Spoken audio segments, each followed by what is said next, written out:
Hello, everyone, and thanks for joining us once more for our final session on this three-part series, Unlocking HIV Stigma.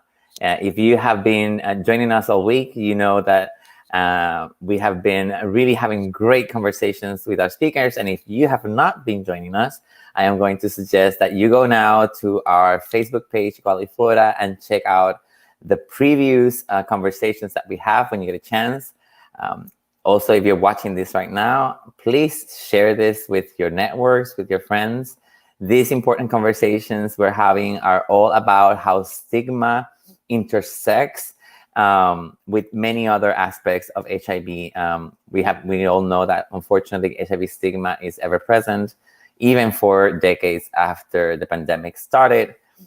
Today we'll be speaking about HIV stigma and how it intersects with the Black and Latinx communities, especially here in Florida. We hear all the time, especially if you know anything about HIV, and if you don't, that Black and Latinx communities are being disproportionately impacted throughout the country, but especially here in the South. We actually in the South have about 50% of all transmissions in the country, and that is something that definitely needs to change. Today's set of speakers come from the field. They are entrenched in the work, and I am so very proud to have them together, today with us. Again, on Monday, we spoke about HIV stigma and HIV criminalization. That intersection is extremely important, especially in Florida, since our laws have not been updated since 1986. Part of what we do in our Equality Florida HIV advocacy program is to try and end these laws that, again, are so archaic and have absolutely no place in today's world, especially because, the science proves it, right? HIV is no longer what it used to be. And not only does science prove it, but the laws have to reflect that. And we're kind of here to demand that. Unfortunately, with stigma in the middle, we have been finding some roadblocks, especially within our own community. So today I am going to welcome first a great advocate from Central Florida.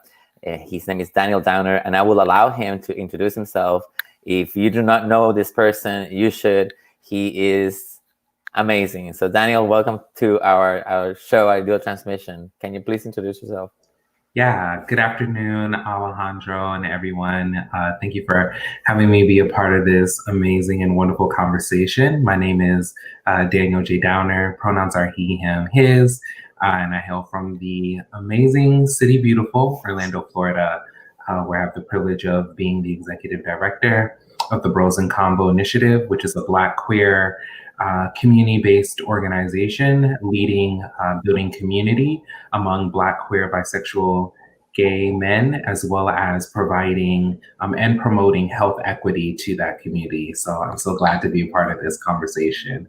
Thank you so much for joining us, Daniel. And for me, you are the face. I'm sorry, right? I'm not trying to put you out there in the spot, but for me, you are the face of HIV advocacy in Florida when it comes to Black and youth. And that's for me. I mean, I could be wrong, but I'm so grateful to have you here today. Thank you so much for that. I don't want to be the face, but I definitely think myself as one of many voices that are a little bit louder than others that are. That's what we need. Find that exactly. I am going to bring one of those loud voices from South Florida, a fellow advocate, someone who I admire because she puts her actions where her mouth is. And so we're going to really welcome Alicia Trammell, and I will allow her to introduce herself. Alicia. Hey guys, can you hear me good? We're great. Great. Well, I'm Alicia Trammell McIntyre. He put a ring on it. There is love after diagnosis. There is life after diagnosis. I am the founder of Positive People Network, Inc., a social organization for people living with HIV and AIDS to live life. No stigma, no fear. It happened, get over it, we're moving forward, and we're living our life to the best of our ability. For anyone who follows us on Facebook, we're always having the best times, and that's what it's about. Thank you, Alicia. Here. And I'm so excited to have you, honestly, because the work that you're doing is very much needed, especially in a place like Miami, where we think, right, that we've spoken about this earlier in the week, that we think Miami's so progressive, yet there's a lot of barriers for access. And we'll speak about those very briefly soon. So we're gonna also welcome from the world of advocacy another face that is very recognizable, a woman that inspires me because of her long-term surviving and her charisma. We're going to welcome Maria Mejia from the Well Project. Maria, can you please introduce yourself? You guys hear me? Hello? Yes, we do. We hear you. Okay. Well, first of all, I'm very honored to be a part of this with all of you. I respect and admire all of you very much. And yes, I am a proud long-term survivor of 32 years. I've been doing activism and this work since the year 2000. I started in Jackson Memorial Hospital as a volunteer and volunteering for the Red Cross as well. And but I was in the closet because of HIV stigma, and especially in my community. You know, I will probably talk about that in a little bit further down in the questions. But I am a proud global ambassador for the Well Project, which is a women's organization for girls and women, and obviously we include trans women because they are women as well. And we're global, where we've expanded to Latin America and now to other countries where we're translating fact sheets because, you know, although I concentrate on obviously Florida and the United States, this is a human condition. So this is global. And one of the most important things for me, besides showing my face, which I'm also tired of showing my face, but as a woman, it's hard to bring along other Latinx women because they don't want to be seen. The stigma is still the same. And so I'm proud to be a part. We'll definitely get there. We'll definitely get there, Maria. We're going to talk about all the stigma that is involved in all this work, as well as especially for women. And at times, straight women become, and I've said this in the past, sometimes we forget that straight women as well are impacted by HIV. So thank you, Maria, for that introduction. And then we're going to end up our roundup today, our guest speakers, with another advocate, another face that is very recognizable in the world, especially in the LatinX world here in South Florida. And his name is Emilio Ponte Sierra, another great advocate. Emilio, can you please introduce yourself? Sure. Well, I'm so happy to be here. You say my name, Emilio, but as a proud Latino, I have my first name, my middle name, and my old name. So my whole name is Emilio Jose Ponte Sierra Paretti. Everyone call me Emilio. So, yes, Alejandro, you say that I am working in Fort Lauderdale. Right now, I am in the office that I work for, High Impacto, but also I am an artist and I do advocacy through my art. And working as a Latino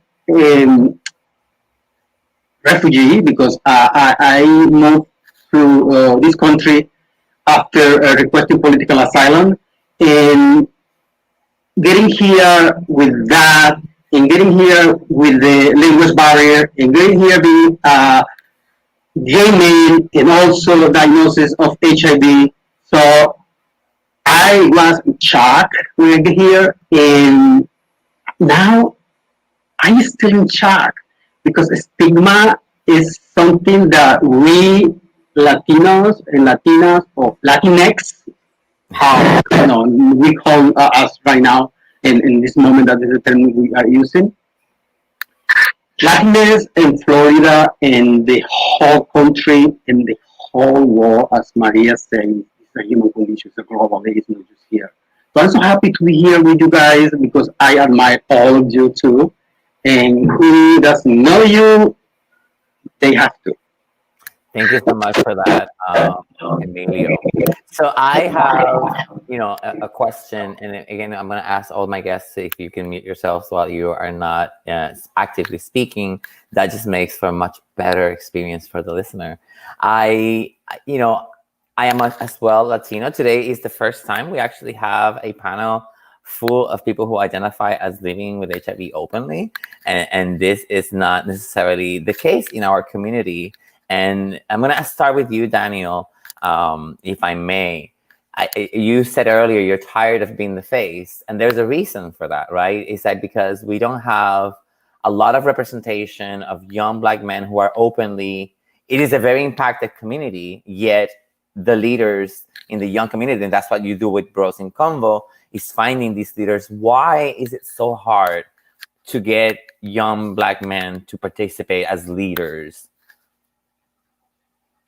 I think for so long, even outside of being in HIV and public health spaces, Black and brown young men, in some ways we feel like our voice doesn't matter, and from looking out at how society really has shown that our lives are indisposable. There's also this thought that our voices also, not only do they not have weight or they don't matter, but they're also not valuable. And so I think part of the work that I do is really kind of like letting our young men know that their voice does matter and that it does hold weight. And I also, part of that work is also kind of like I think one of the conversations that we don't talk about is like the systems that are in place, and how sometimes even in HIV and public health spaces, the way that the systems are designed, they enforce oppression and white supremacy upon Black and brown folk. And so part of our work is also working with organizations, with philanthropic partners, with so many other folks to really ensure that the voices of our young men are being valued, that there is equity across the board, that not only are they being brought in to share their story, but that they're being brought in to be an asset, and not only on the frontline level, but on mid and upper management level, that they are being part of board of directors and executive leadership. And so I think part of the reason is some stigma, but then also part of that reason is as well white supremacy and oppression that many Black and brown folk face, even in what are considered some of the most liberal or affirming or welcoming spaces. I'm so glad that you said that. I know a lot of organizations that want to welcome the bodies, but don't, like you said, don't give people the opportunity to advance or to even make the same amount of money that their counterparts are making, or sometimes even worse. Yeah, and if I may, I don't want to hog the time, because a lot of times there's this conversation around capacity building, right? When in essence, like a missed opportunity we've had in this space across the board is capability building. A lot of individuals have God-given talents and skills and capabilities that, if only are allowed this space and additional support to do that, they can flourish. And so I think of individuals who be amazing board EDs, amazing program managers, but aren't allowed the opportunities to, or encouraged to go back to school or to seek higher education, and not being supported, by those organizations in which they work in. And so I think that's a missed opportunity for many of us. The argument, well, they don't have the degree. Well, this is the perfect opportunity for us to build those capabilities. We may not be able financially to fund individuals going to school, but you might be able to provide books for their semester, right? Or you might be able to look at other ways that they can get certifications to provide that pay equity. And so I think that's a really big missed opportunity. And the community has taken note of that, that organizations and institutions would rather go outside and hire. This is no disrespect to a new college grad, but they'd rather go and hire somebody outside who's never worked in community versus using the talent that they have right at home. And I see Alicia snapping. Alicia, I want to bring you up because you are someone who has not only taken your advocacy seriously, but right now you're actually giving back. You just opened an office, a physical office in Miami. Can you tell us a little bit of what these issues are in Miami involving stigma, the Black community, and what your organization does, please? Hey guys, well, we definitely needed a brick and mortar, so we had to just make it happen. Been new, I'm not new to advocacy, been doing this for 20 years, but new to the business of having an organization, it's hard. And it's like tooth and nail pulling to get people to support you and help you. Okay, they know Alicia the advocate, yeah, but they don't know Alicia the businesswoman. But my advocacy is the business of HIV, period. Like Daniel said, I don't have a college degree, but I've been living with this for 20 plus years. I would know more than someone who just got out of college. Of course. And got the paperwork. You know, so that it's the reason we created Positive People Network is because we wanted to get away from the norm. The agencies are 9 to 5. And this is no disrespect, but we're able to do what we want when we want because we are not governed by monies because we don't have any. Everything we get, we fundraise for. Every event we go to, we fundraise for, and we just make sure we're okay. And it starts with us being okay. And then it starts with us being okay to be positive. And then it starts with us being okay for other people to know we're positive. So unlocking stigma is what it is every day. When I tell you, when a person comes to you and say, hey, before you, I was existing and now I'm living, baby, I've done my job. I like what you said that you're not governed by a lot of roadblocks that are put with this threat. You make your own decisions. And that is very important in the, when we think about also, for example, grant making and grant giving, we often think only of mega established organizations or organizations that are very well structured, where Daniel hit and you are a vivid example of that, someone living in the community that might not have, a degree, being able to really exert change. And I'm gonna take a break from you, Alicia. Thank you so much for now. I'm remembering years ago meeting a young man who was speaking at a Latino, or like kind of a meeting for the community, and that man had a thick accent and a very, very intense passion for helping. And that is Emilio. Emilio, why are you so passionate about ending stigma in this Latinx community? First of all, because, I'll try to. I know, your microphone is so good. Is okay. Yeah. Right now, can you hear me? Okay, perfect. Because my computer had a high volume and I am very loud. Yes, everyone knows me. Love it. You say that, Alejandro. So, why I am so passionate? Because I am HIV positive because of stigma. I am a well-educated Latino man from Colombia. However, I was living in the closet and I was not able to access information, not because the information is not there, it's because I was afraid to people to find out I was looking for that information. So when I speak out and I try to reach people to find where they are, because that is other thing. We are all over, but people cannot see us many times because our lack of language, right? And many of us, we have a thick accent. Right. And we don't want to talk, we don't like to talk. I don't care because I think actually my accent is sexy. Beautiful. For me, right now. And before was. So I try to educate people with my example, with my face, with the way I talk, with the way I express myself, with the way I just say things. Because one problem in the Latino community, in maybe in other community, but in ours, talking about sex is a huge taboo. We're gonna get there. I like to talk about sex. Well, I like to. I like to talk about sex. So I am so passionate to continue with your question about eliminate the stigma.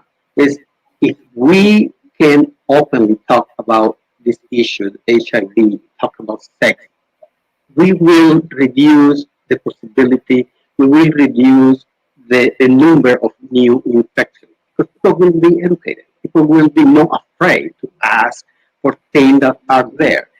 People will be not afraid to ask for condoms or used to talk to the other person about the HIV status, to disclose the status, to ask for PrEP and other prevention tools that Stigma are. definitely has a lot to do with that sex talk, right? Like culturally, we all have been so different in terms of how we raise, in terms of our sexuality and how we express that. Maria, can you tell us a little bit about you earlier really referred to the stigma with straight women and how women at times are completely erased from the rhetoric. Can you tell us a little bit? Yes. First of all, I am pansexual, but since the Thank you for that beginning correction. You're pansexual. No, it's okay. I'm proud, and I don't hide anything. It's much easier for me to say that I'm a heterosexual in my community, but I really don't care because it's all about educating, and letting people, leading by example. So, as far as stigma in my experience, for example, when I was a tester for many years in Jackson Memorial Hospital, I would deal with a lot of people of color, and especially LatinX community. I would approach them to test them, and the first thing that they would be is like, excuse my language, I am not a whore. I don't need that. I'm married. Or the man will say, I'm not gay. I don't need that. So then I would enter and educate them. But you see, with all these years that I have been living with this condition, nothing really has changed. I mean, some things have changed, like, for example, the new advances like U equals U, that I'm a proud ambassador as well, but there's a lot of things that I have seen in front of me and also behind the scenes. For example, I'm a part of SAG, the Sustained Advocacy Group, and I do grant reviews for organizations in the South, which many have reviewed that are here. And I love everybody's work.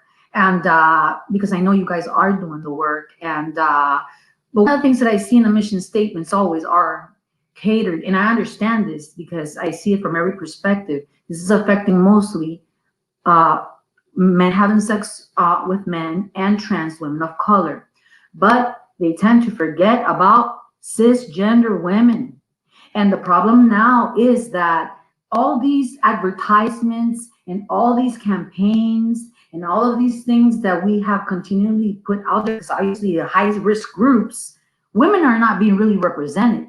We are forcing ourselves, like Alicia, and so many women advocates in the United States and around the world. But, we need to be part of the mission statement, because if we're not, how do we expect people that interview us or that we're talking to and educating? They don't see themselves. They only see gay men or trans women. Okay, like, for example, when I interviewed, especially by the Latino mainstream media, they're very ignorant. Okay, so I have to educate them sometimes live, because the first thing that they ask me is, well, were you a prostitute? Are you a drug user? Are you promiscuous? And I have to check them, because first of all, I think I represent myself very well with a lot of respect and dignity, and I expect the same, and language does matter. So it's a matter of ignorance. When there's fear, there's ignorance. We're also very controlled by the Catholic Church in our community. So in Latin America is the same way. So the Latinx community is like, don't ask, don't tell. They don't want to talk about it. A lot of even long-term survivors, after 30 years, they are in the closet. They're living their lives with their partner, taking their medicine. Not everybody's an activist, but we have to show all the faces of HIV, so we could continue humanizing this condition, and we could stomp on stigma. Because if they keep seeing the same faces of a million years ago when this was called grid, when you ask a person that's not in the community and is in mainstream media, the first thing that they will tell you is, well, this still is like a gay man's disease. And I said, you're completely wrong. This is a human condition. Because if you look at statistics, you will see that 50% of that are living with HIV in the world globally are women. So cisgender. So we have to all unite so we could break these barriers and we could, we could reach everyone, because this is affecting all of us and it continues to after 40 years. So that's why I'm so passionate about it.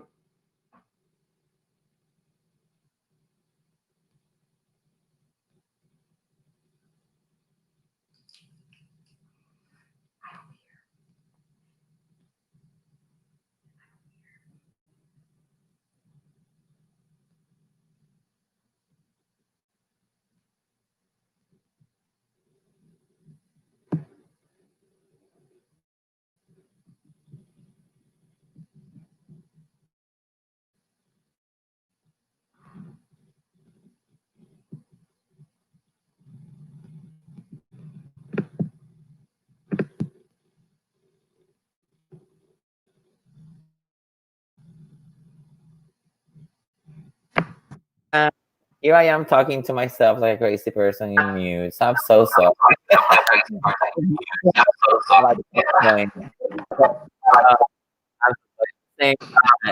I can't help but think about the intersection of religion and the machismo in our, for example, in the Latino community, but that also exists. If you can mute yourself, that'd be great. So that also exists in the Black community very heavily. That intersection of religion and HIV, as well as this over masculine culture that exists. And we have two Black representatives here. So any of you, either Daniel or Alicia, if you want to take it, or if you guys can have, this is a conversation, this is a discussion. If you can, we can both talk about that intersection of religion and stigma, and of course the ultra masculine culture. Yeah, so I think there's some similarities in Black communities to what Maria had alluded to, as far as religion being heavily influenced in the way, even outside of sexuality, how we think, how we establish our moral and value compass, and so there is a stigma sometimes that is attached to HIV from some faith-based communities, because once again, it's kind of connected to that stigma around, well, this is an illness that is connected to a specific group. And so usually it's like those individuals are men who have sex with men, and even in the cases there are women who are cisgender women who are living with HIV, sometimes that narrative is attached to them in the sense of the way that this was transmitted was through a man who had sex with men, when it might have been a case where that individual was not having. I think part of the work that myself and my staff have really rallied around is seeing those opportunities with faith-based organizations where we can, where we have common ground. I share this story that I remember being invited to a Baptist convention and thinking when I got to the convention that I was going to throw everything at them, like we normally do in the public health HIV textbook. You need to know about condoms. You need to know about U equals U. You need to know about PrEP. You need to know about PEP. Like, you need to know about this. And I don't know what came over me that day, but I was just like, pump your brakes, Daniel, pull back, and before you go, just have a conversation. And it was so beautiful because there were so many individuals, these were church mothers, as we call them, who were in their 70s and 80s, who we were able to come to the agreement that even though they believe in abstinence, they knew the importance of just sharing the resources that I had shared with them to their young ladies. Now, they didn't agree for me to pull up with a van outside their church and test, or to link people to PrEP, or that they were going to push like, oh, here are condoms, you need to pick it up.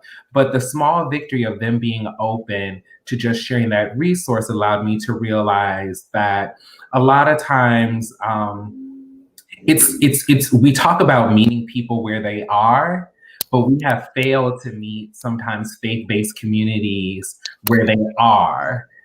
We haven't been able to practice what we preach. And so for me, it really was being intentional about really practicing the things that I'm preaching about. Well, I need to meet community where it is. That includes faith-based organizations and finding those common grounds. So that's really helped myself, my staff, and my organization being able to create amazing and beautiful partnerships with community-based organizations that have resulted in us being able to do things like a drive-by HIV home test kit at a church, where they allowed us to do that. But it didn't happen overnight. There had to be a relationship built. And I think a lot of times, you know, I might get in trouble for saying this, but a lot of times we are pushed by the deliverables we have to meet by our funders in such an infinite amount of time. You've got 6 months to 2 years to boom, boom, boom, boom, boom, boom, boom. And so we're conditioned to come into something where it's like, I need the data. I need to get this off the ball running, whereas opposed to really intentionally cultivating these relationships over time. It's a trust issue, right? Like, you wouldn't just have someone roll up in your house to pass out literature unless you knew them and you built a trusting relationship with them. And so one of the ways of overcoming that stigma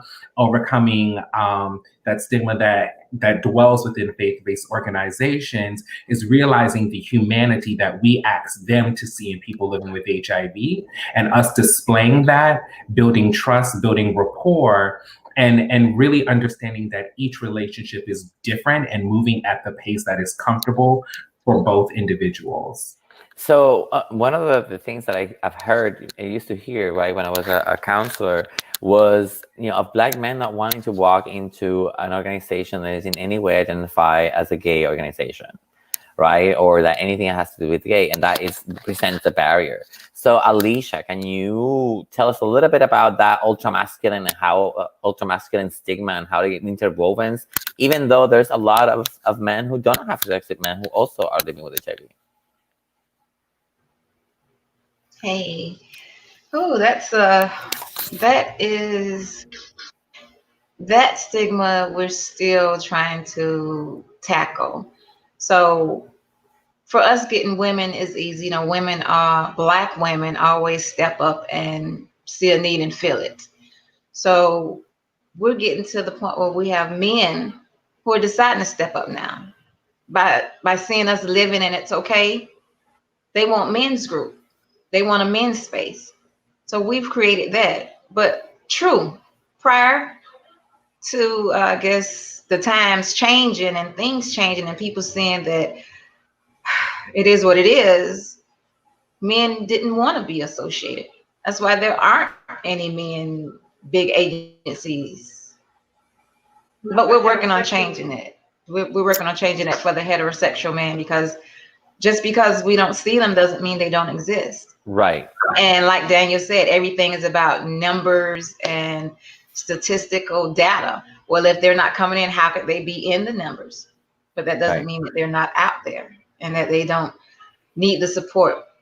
But everything, listen, I've been in this 20 years. I've seen everything under the sun coming and going. And now it's getting to a time where health issues are relevant. It's a chronic condition. It's not a death sentence. So people are kind of pushing it behind the back. But with that being said, not to diminish it or to take away from it, they're coming out more. It's more accepted. It's okay to be a part, no matter if it's a gay agency, straight agency, Black agency, Latin agency, whatever agency. If this affects you, you have to deal with it, and wherever you can get the help and support is where you go. And you have said something very important. Would that be safe to say, Daniel? No, I was gonna say I agree with you, Alicia, and I think it's also us being allowed I can't stress enough how it's us like transforming the system in which we operate in which we really are allowing for innovative approaches to ending the epidemic. COVID-19 has really given us an opportunity also too. I think that's amazing that you bring that up, because there are some ways that we've approached the HIV epidemic with certain communities that have worked really well.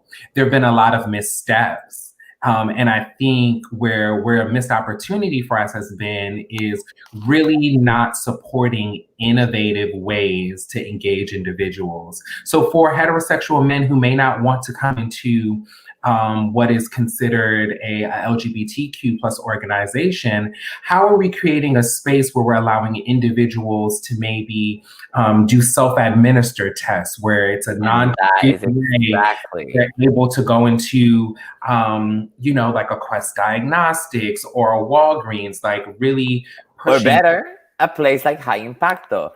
Exactly. Emilio, can you tell us a little bit about the at-home testing and how can, how that is bridging that gap of not, a lot of people don't have even the time to go to one of these organizations that usually opens only from certain time to, to might not offer extra hours. Emilio, can you tell us a little bit about the at-home testing kits and what High Impacto does? Thank you so much, Daniel.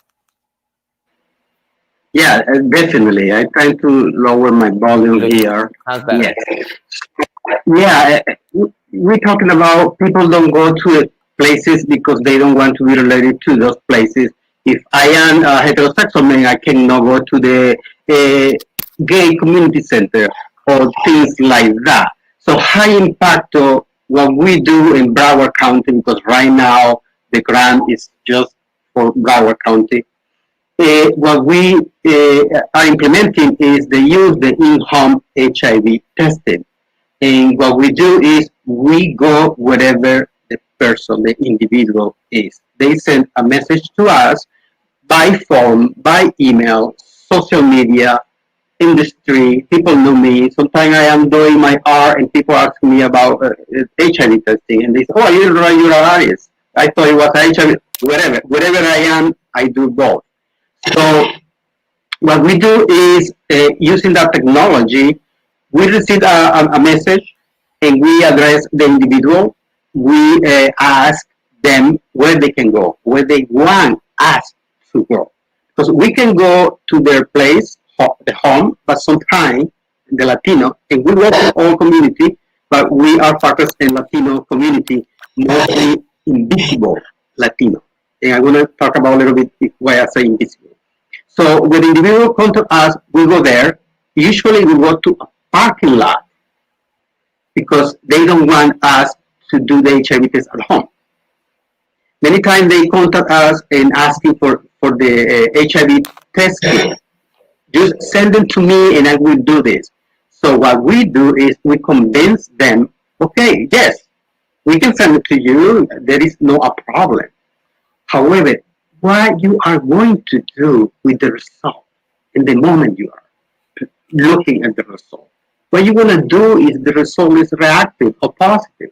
What you're going to do is negative, but you are asking for the test because the condom break or because you have sex with someone you don't know the HIV status and you are afraid that you are HIV positive. What you are going to do in that moment when you see the result.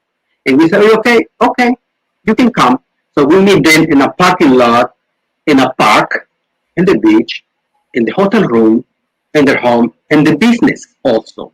We work with a lot of business, mostly a restaurant, because we are finding Latino invisible individuals, because they have immigration issues, so they don't come to us or anywhere.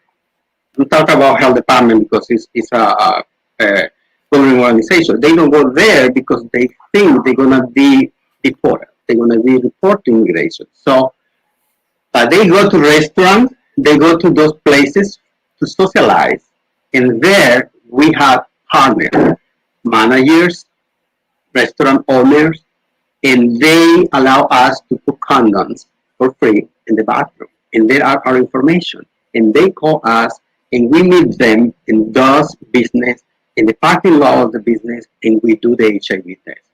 And something I want to add, when we're talking about religion, and in the Black African American community, is very machismo, right? Macho, they cannot. But in our community, and thanks God, Maria is known as that.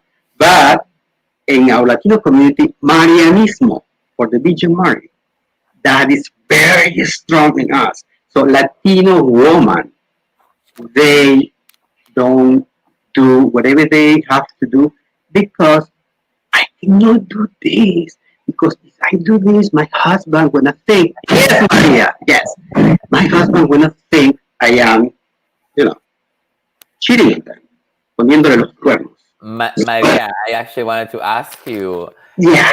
There's a lot of immigrant women who have been subjected to relationships of violence because of their status. Can you speak a little bit about that? I don't want to end up in a negative way. I actually want to end up with a lot of positive at the end of what we can do and what positive things are happening in the community. But I think that it's very important that we talk about a little bit about the violence that women suffer because of HIV.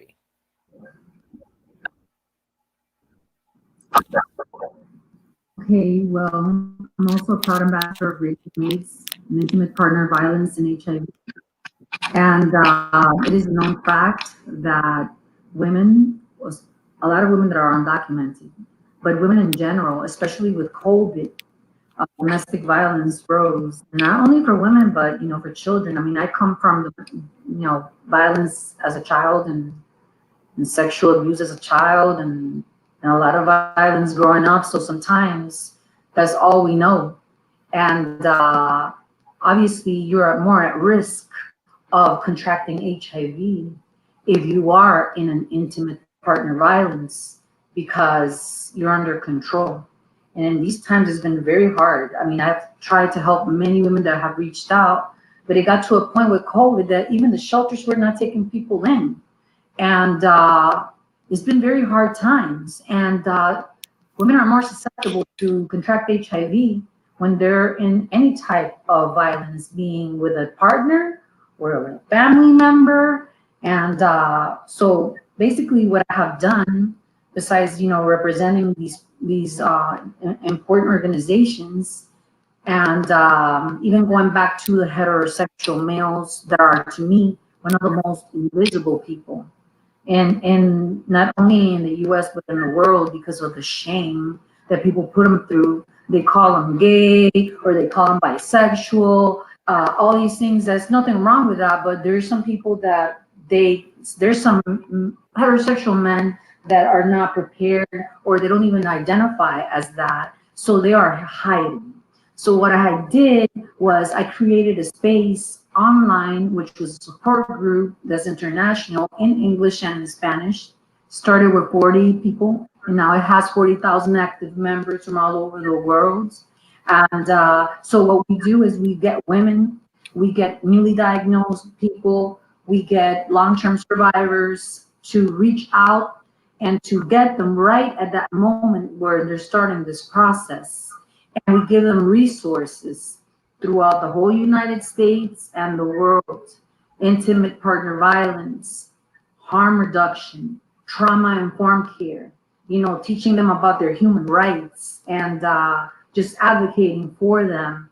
And these spaces are very needed because not every place has a support group or an agency where people get support, or because of the stigma they don't want to go into, like you guys mentioned, into the building. So here they could create any name, they could get a support system. Like I said, we catch them in the beginning, and sometimes we're the last people that they have human contact with because they're in hospice. Some of them are conscious, and they say goodbye to us through there because a lot of people are in isolation right now.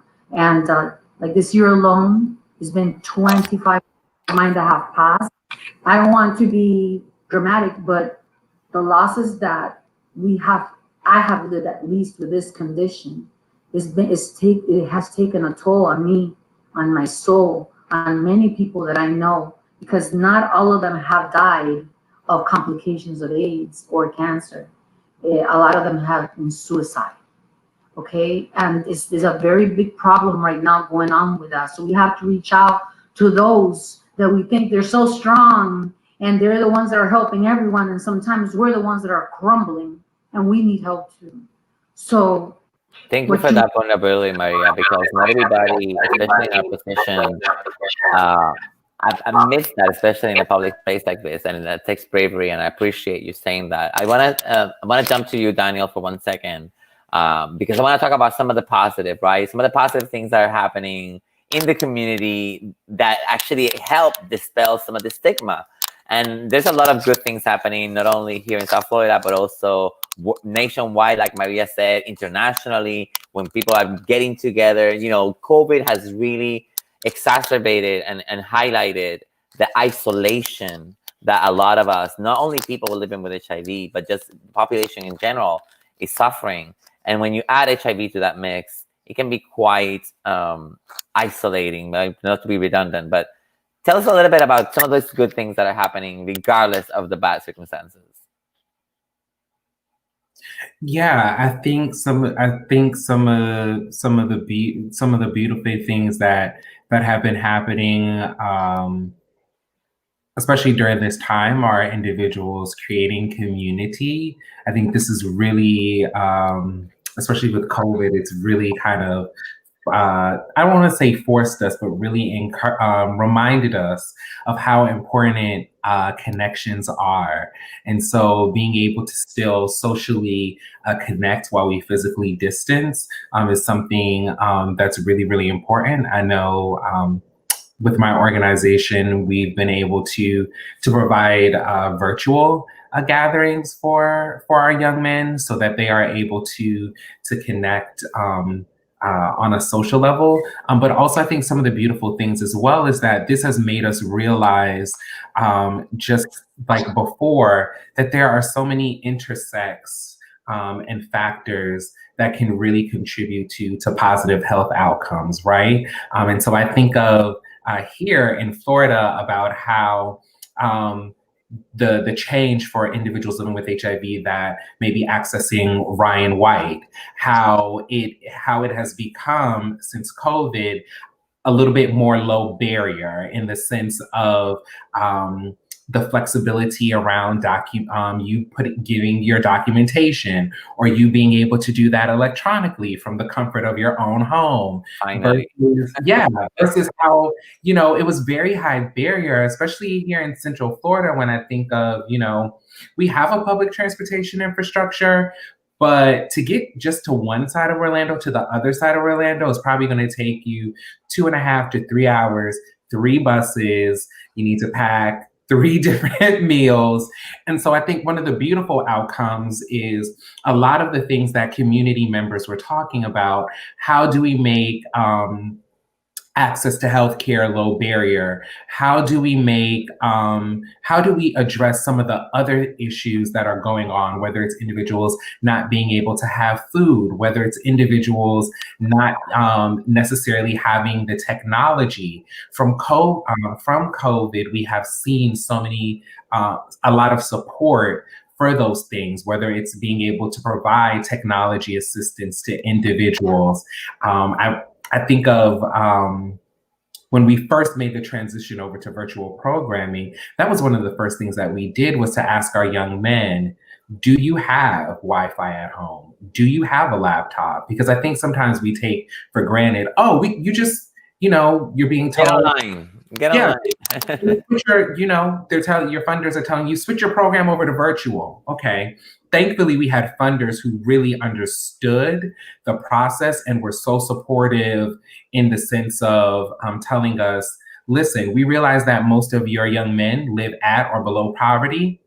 If you need to utilize these funds to get them laptops to be able to do the virtual meeting, you do that. If you need to be able to send them, even though they're physically not coming, meal cards, because the only time that they actually eat is when they come to your meetings, you do that. And so I think that has been one of the most beautiful things that has happened, is that we've realized a lot of these, they seem innovative to us, right, but they really are basic things that we should have done a long time ago. But it's honestly beautiful to see those things being implemented, because what it has done on the back end has increased the likelihood of our young men going to their appointments, but more so holistically has improved their health outcomes, both physically, emotionally, and mind-wise. And that's why I think it's so important that, you know, we say that good things are happening in the community, and they are. Right? It's trickle by trickle, little by little. But for example, Emilio, you just were part of this initiative about art, right? And so you were granted some money to express some of that stigma around COVID in Palm Beach. Tell us about the importance of also funding projects and individuals who are not necessarily, you know, doing testing somewhere, but that actually promoting something like art. How does that connect?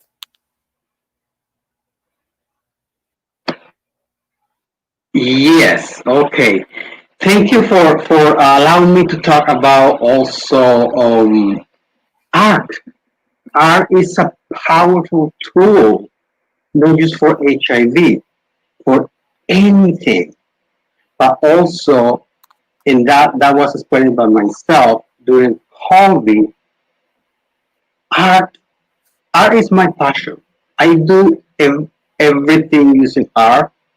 And during COVID, the depression, the isolation was killing my passion. Was killing my passion. So, and one day I was reading an internet artist, a call to artists by the city of West Palm Beach, calling all the artists in Palm Beach County. I work in Broward County, but I live in Palm Beach County, and I party in Miami, so I live in South Florida. So, because I'm living in Palm Beach County, I was able to apply for that grant. And it's so important that not just the government, every organization, everyone who has some money and can put it into art to use as a tool will be fantastic. So right now I am working in two projects. One for COVID, that the name of the public art, because it's a public art, it's a sculpture in the city of West Palm Beach, founded by the city of West Palm Beach. And also, I am working with a project by Gilia in the Compass Initiative, and the name is LatinX Arte. And we are using art for stigma reduction.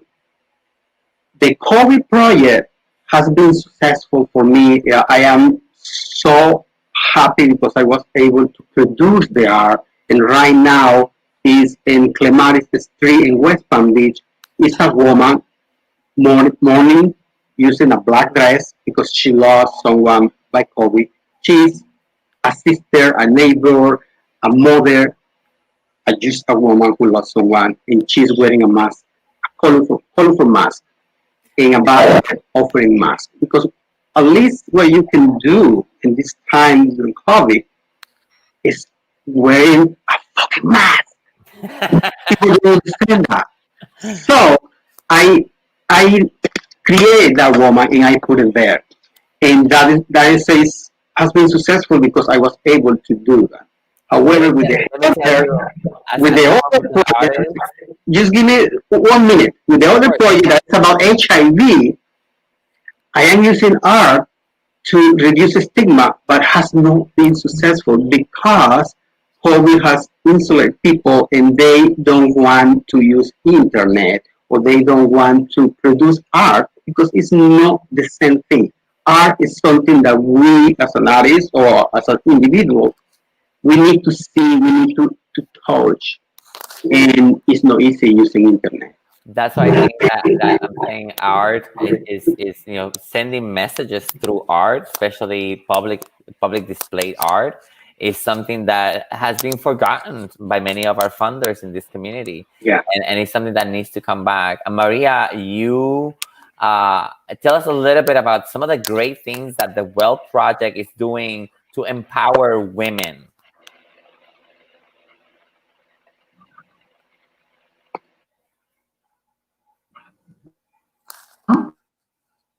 Yes. For those that don't know, is the meaningful involvement of people living with HIV and AIDS. And I started with them 10, 11 years ago as a blogger, volunteer. Then I became a part of their CAB, and then ultimately a part of their staff as their global ambassador. And I have seen so much evolution because we are a sisterhood.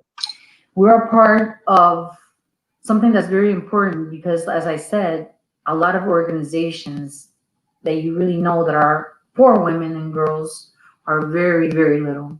We have PWN, which I'm a part of as well, and obviously the Well Project. So this is a sisterhood where you, when I recruit someone that I see that wants to come out, but maybe is not ready to show their faces, I tell them it's okay. Everybody has their own time. You could put a rainbow, a flower, whatever you want. You could still, talk about your experiences and what you're going through. And believe me, there will be someone anywhere around the world that's going to relate to that.